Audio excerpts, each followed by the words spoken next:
Arguably, the greatest NASCAR accomplishments have been achieved by Richard Petty and Dale Earnhardt. One might say they've climbed NASCAR's highest mountain 7 times.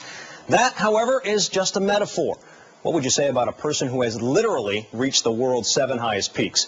In this week's installment of our Face of the Fan series, we give you the story of diehard NASCAR fan Dr. Patrick Hickey.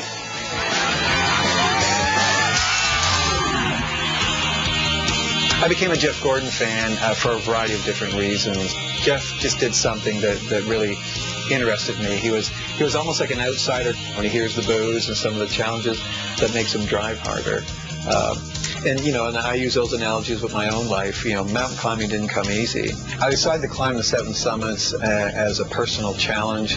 I climbed the 7 highest mountains on the 7 continents of the world with a deep, deep, deep-seated fear of heights. While I was on Mount Everest, I conducted a blog. I just happened to mention that I could deal with the cold weather, I could deal with the bad food, and that I could deal with the inclement conditions, but I couldn't deal with not knowing what was going on with Jeff Gordon and NASCAR.